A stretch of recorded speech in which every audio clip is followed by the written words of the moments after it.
नाज़रीन आदाब, वीडियो भारत में आपका खैर मकदम है। इस वक्त हमारे साथ मौजूद हैं डॉक्टर शाइस्ता परवीन, जो कि रमज़ान महीने शुरू हो चुके हैं और रमज़ान के दौरान बहुत सारी बीमारियों का शिकार भी हो जाते हैं लोग और बहुत सारी चीज़ों में मुलविस हो जाते हैं। और किस तरीके से ऐसे में लोगों को अपनी सेहत का ख्याल रखना चाहिए, ख़ासतौर से ख़वातीन को किस तरीके से जिम्मेदारी उठानी चाहिए, इस ताल्लुक से हम बातचीत करेंगे डॉक्टर शाइस्ता परवीन से। ईटीवी भारत में आपका खैर मकदम है। रमज़ान शुरू हो चुके हैं, कैसे अपनी सेहत का ख्याल रखें इस दौरान? जी, सबसे पहले तो मैं उम्मत मुसलमान को रमज़ान की बहुत बहुत मुबारकबाद देना चाहती हूँ।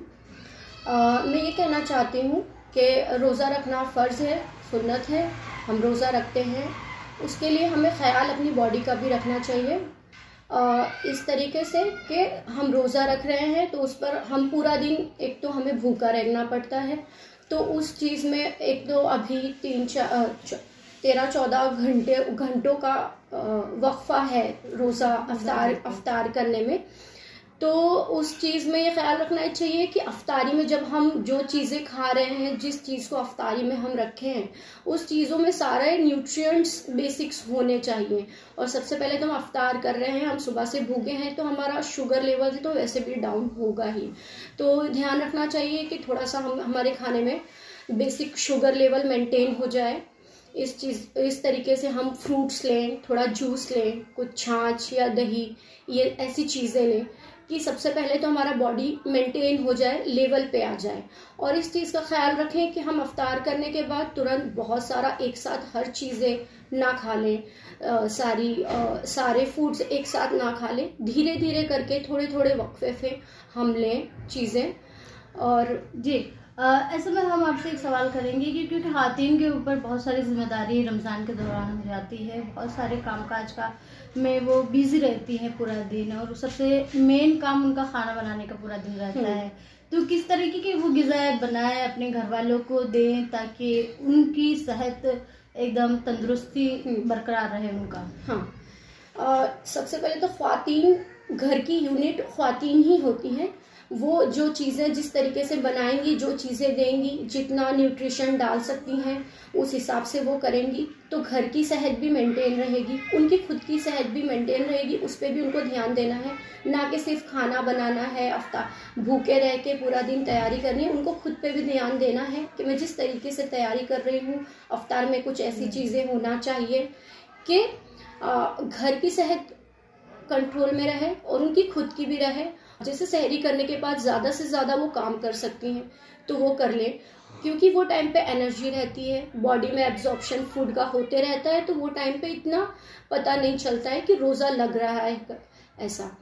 तो उसके बाद वो करके जो भी तिलावत वगैरह है सब कुछ करके वो थोड़ा सा आराम कर लें। उसके बाद जब कड़क दोपहर धूप हो जाती है, वो टाइम पे उन्हें थोड़ा बहुत आराम करना चाहिए। और फिर जब जैसे अफ्तार का टाइम हो जाता है, वो उसके पहले जो तैयारियां वो करती हैं उस पर मेन फोकस दें कि मैं ऐसी चीज़ें बनाऊं कि सेहत भी डिस्टर्ब ना हो, सारे न्यूट्रिशंस मिले, बॉडी का शुगर लेवल मेंटेन रहे, घर की हालत अच्छी रहे। और इस तरीके से वो खुद का भी ध्यान रख सकती है, क्योंकि अगर एक औरत खुद सेहतमंद है तो ही वो घर को सेहतमंद रख सकती है।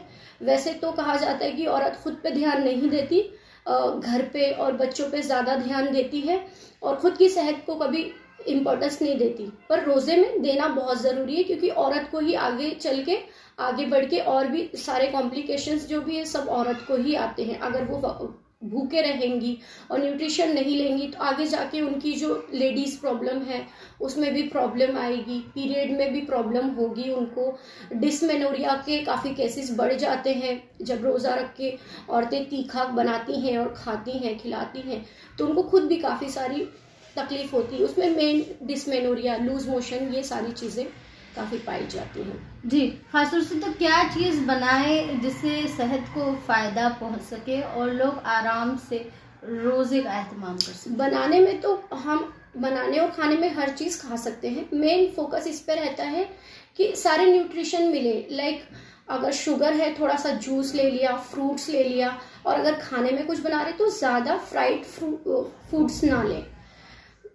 तली हुई चीज़ें हो गई, स्पाइसी फूड्स, थोड़ा सा स्पाइसेस कम रखें उसके अंदर, तो थोड़ा सा तीखा कम रखें। और फिर उसके खाने का भी एक वक्फा एक फिक्स कर दें कि किस ड्यूरेशन में कितना कितना खाना है। बस इस पर ध्यान देंगे तो अच्छा रहेगा। जी, खासतौर से एक सवाल ये उठता है कि जो लोग बीमार हैं, कुछ न किसी तरह की बीमारी का शिकार हैं, बहुत सालों से दवाइयाँ खा रहे हैं, तो वो किस तरीके से रोजे रखें और रोजे के दरमियान वो किस तरीके से अपने सेहत का ख्याल रखें, उनकी दवाइयाँ भी चालू रहें और उनका डिस्टर्बेंस भी ना हो रोजे रखने में। जी, बीमारी में तो पहले तो 2 कैटेगरीज आती हैं, एक डिसीज पर्सन और एक डिसीज एट हाई रिस्क। तो जो डिसीज पर्सन है उसमें कुछ डिसीजेज है जिसमें रोजा रख सकते हैं, और कुछ डिसीज एट हाई रिस्क जैसे कि हम बोलेंगे जैसे CKD पेशेंट्स होते हैं, किडनी डिसीजेस के पेशेंट होते हैं, और जो डायबिटीज वाले, क्रॉनिक डायबिटीज वाले होते हैं, तो उनको ऐसा है कि वो रोजा ना रखें तो बेहतर होगा।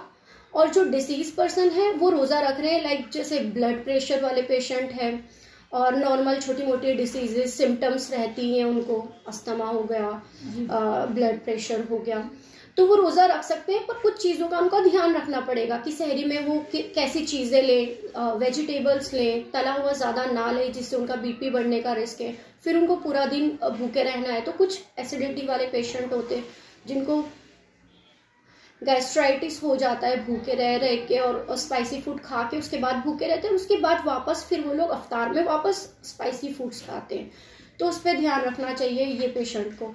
और कुछ पेशेंट हैं जिनके लिए तो रोज़ा रखना कह सकते हैं कि उन्हें नहीं रखना चाहिए क्योंकि वो हाई रिस्क पे होते हैं, तो उनकी जो मेडिकेशंस होती है, किसकी जो IV के पेशेंट्स होते हैं जिनको रोज़ाना IV की ज़रूरत होती है, इंजेक्टेबल्स की ज़रूरत होती है, वो रोज़ा ना रखें तो वो बेहतर होगा। और जो रख रहे हैं वो अपनी सेहत ख्याल इस तरह रखें कि उनकी डिसीज़ और ज़्यादा वर्स ना हो।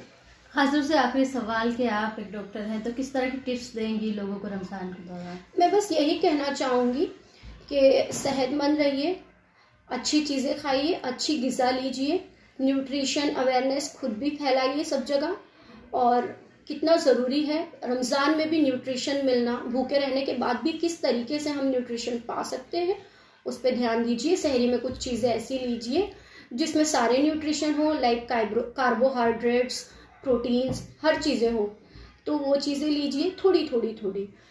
ज़्यादा मात्रा में हर चीज़ आप ले लेंगे तो उससे आपको लूज मोशन का खतरा है, तो उस चीज़ पे ध्यान दीजिए। और अफ्तारी में भी ऐसी चीज़ें लीजिए कि आपका बॉडी शुगर लेवल मेंटेन रहे, न्यूट्रिशन कंप्लीट मिले, और रोज़ा रखने के बाद आपकी हालत बेहतर ही रहे और वर्स ना हो। जी, बहुत बहुत शुक्रिया। ये थी डॉक्टर शाइस्ता परवीन जो बता रही थी कि रमज़ान के दौरान किस तरीके से लोगों को ख्याल रखना चाहिए अपनी सेहत का, और किस तरीके से वो बीमार होने से बच सकते हैं अपने खाने पर ध्यान दे। तो ETV भारत के लिए अहमदाबाद से रोशन आरा।